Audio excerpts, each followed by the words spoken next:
under attack right now.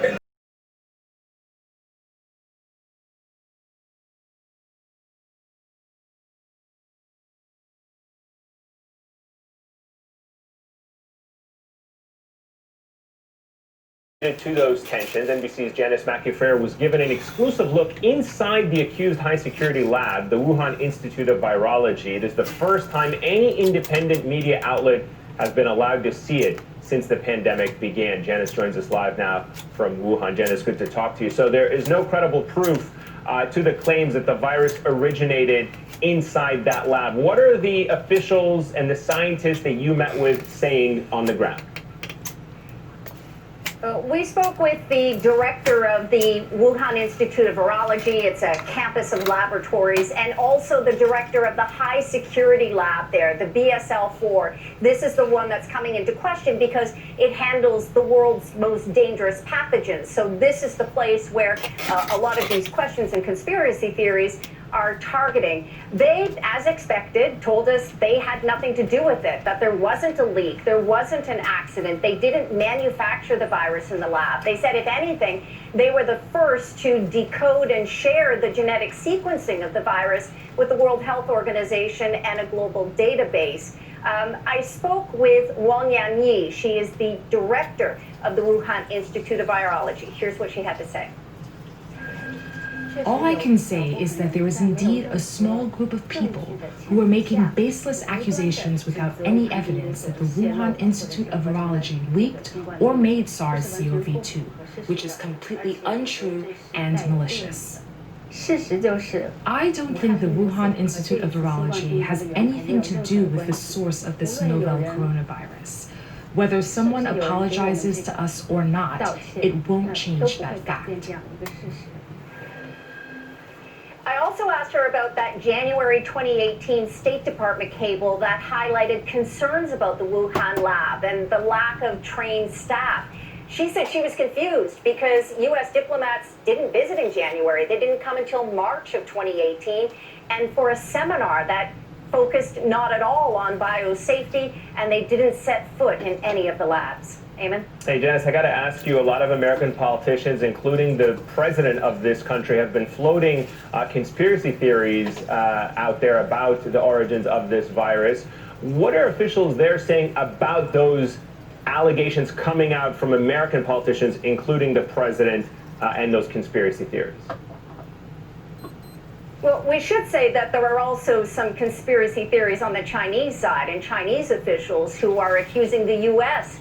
of unleashing the pandemic. Neither side has offered any credible proof, and no U.S. official has offered anything to suggest that the virus came from the Wuhan lab. Even Dr. Anthony Fauci has shot down the lab theory, saying that it lacks any scientific evidence. Peter Daszak, who I spoke to for this story, is a leading virologist. He said that the real casualty here is the international collaboration among scientists, how scientists in the middle of a pandemic lose the ability, because of a political dispute, to be able to connect with scientists in the place where the pandemic is actually happening. So he's calling for better diplomacy so those ties can be maintained, so there can be better access to information, better access to data to overcome the criticism of China for its lack of transparency. Eamon? All right, Janice McIntyre with that incredible and rare access inside the Wuhan lab in China. Janice, thank you. Thanks for all of you.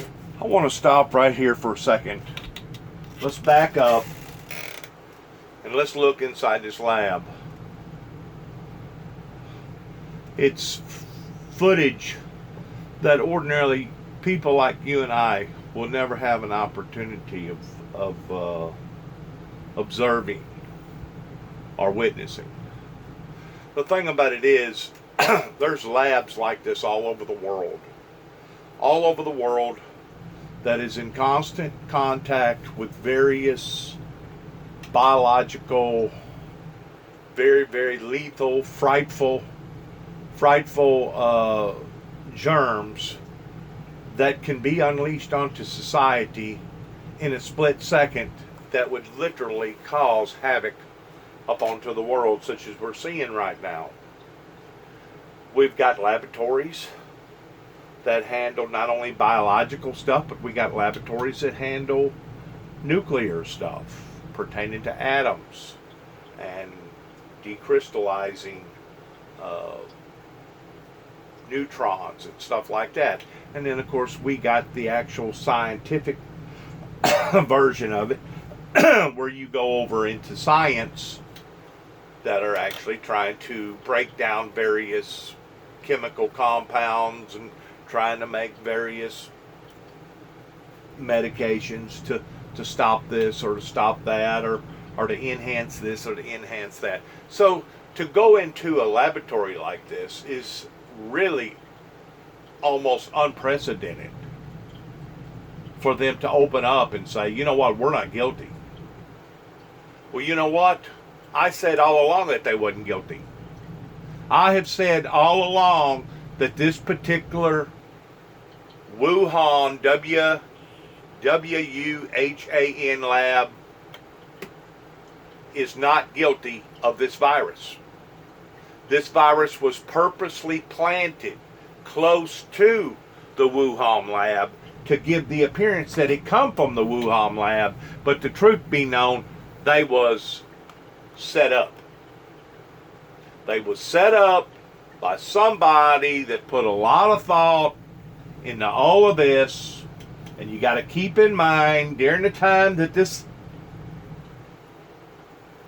originated was during the time whenever they had all those major protesting that was going on over there in China. Their people, their citizens was getting out of hand. Their people was basically almost at the brink of starting a civil war with their own people, that government. So my analogy is this. It was either created by North Korea, because North Korea, we got facts of North Korea basically being on a suicide mission now for quite some time, and we're just not talking about their leader, we're talking about the majority of their people over there. Because their people haven't taken down their leader. If their people takes down their leader, then that means that the people have overcome their leader. As long as they got a leader that's on a suicide mission, as far as I'm concerned, the people is on a suicide mission in North Korea. So either the people in North Korea done it because they're actually wanting the world to end, and even though it may not end subsequently as far as biological, chemical warfare, but it could end towards one country blaming another country and it escalating to the point that it could actually turn into a war. Either or. It would basically be the end of the planet. Or it was somebody within the government of China that had access to various labs. Keep in mind, they don't just have one lab. This is just the lab that was closest to where we know where it broke out at, over there next to that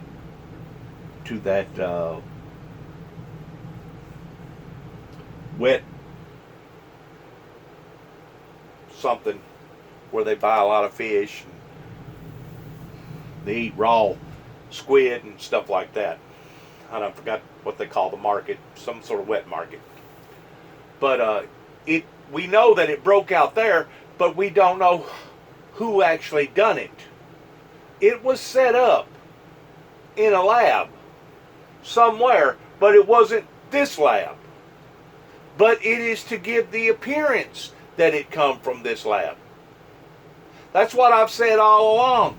China either done it because of the outburst pertaining to their people that was right at the brink of being in a civil war, a confrontation with their own people, or somebody slipped a Mickey in somebody's drink, and it could have very well come from North Korea that drove 1,000 miles over to give the appearance that it had come from this lab.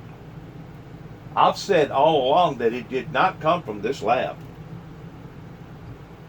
Even though this lab was the closest to ground zero.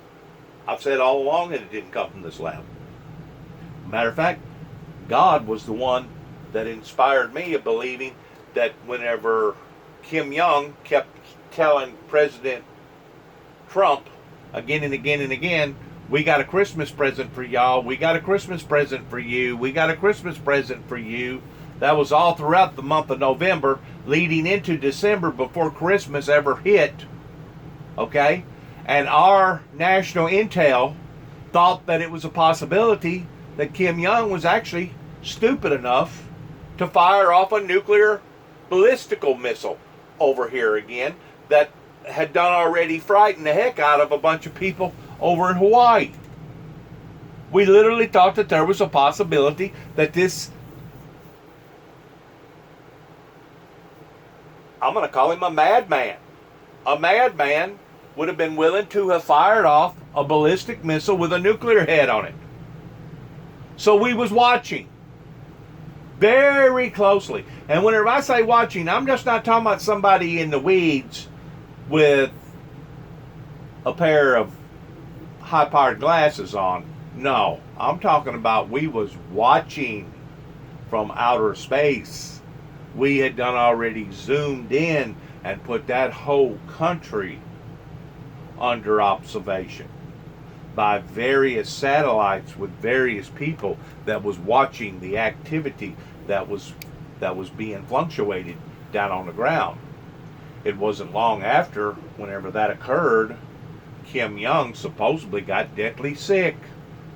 Wasn't that mysterious? And then all of a sudden, his sister was going to take over. And now, we ain't heard a whole lot out of Kim Jong, the North Korea madman. I'm telling you, this was a setup job. It was an inside job. It wasn't this particular lab that you're looking at that probably within, I'm going to say within a hair flake of anything that falls on any of their equipment or even their floor or any of their tables or instruments, within a hair flake, they're going to know that something is in their lab that was not supposed to be in there. These people are extremely thorough in what they do and how they do it. They just don't walk around in these suits just to be looked at, to have pictures taken. This is actually their performances on a day-to-day, everyday level. They take this stuff so serious in regards to what they're handling and what they're doing.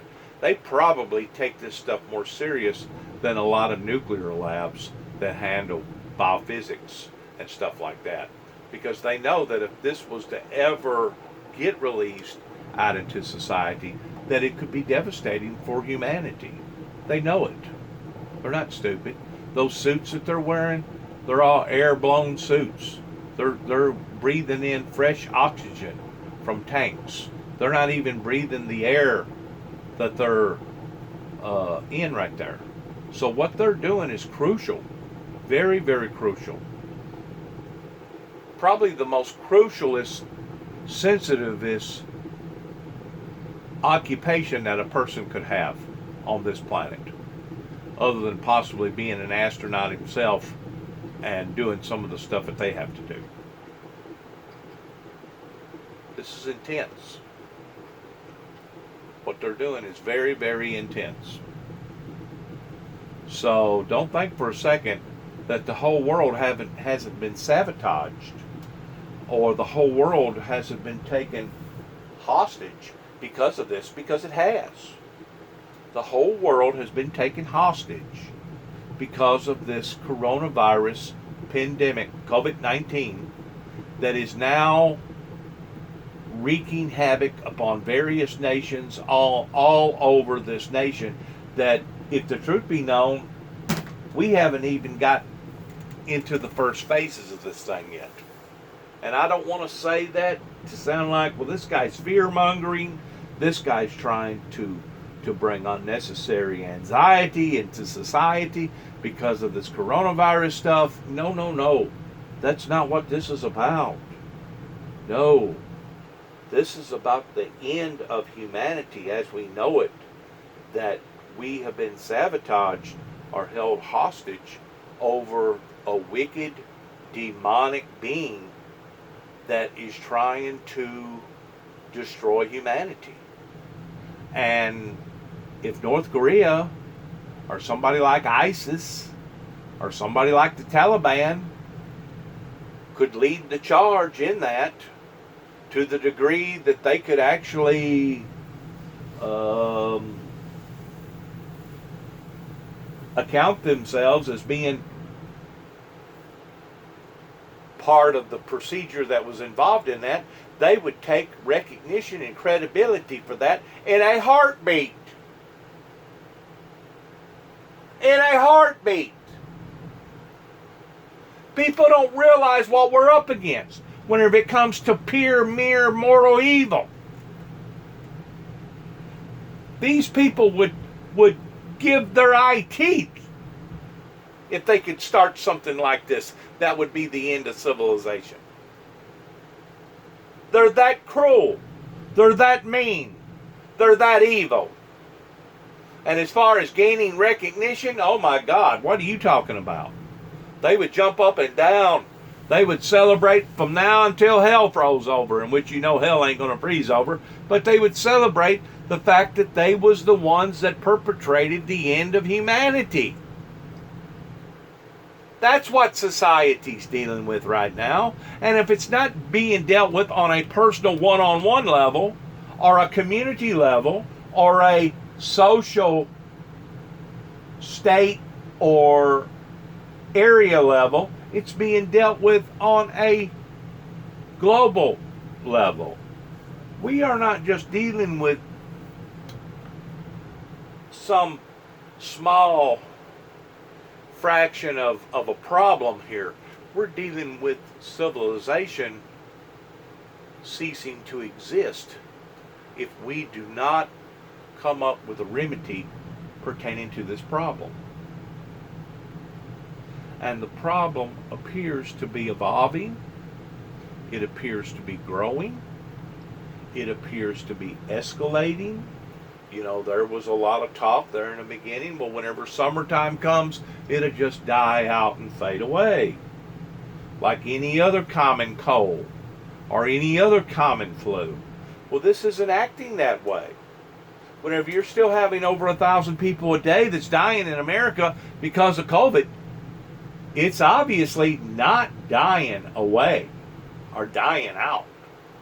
And whenever you have this many people that's being affected, and some of these people that's being affected, they'll tell you that it was a life-altering situation that they had to go through, basically fighting for their very own lives.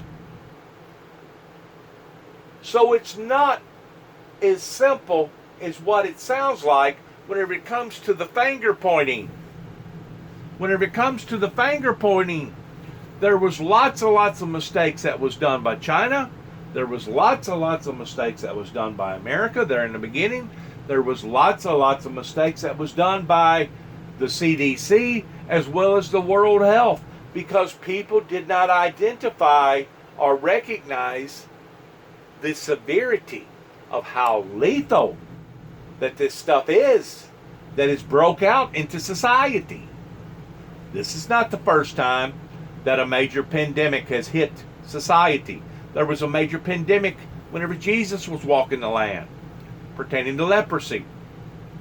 And Jesus even predicted in his predictions by saying that in the last days, pandemics, perilous times, earthquakes in diverse places, wars and commotions, and hardships would fall upon the humanity.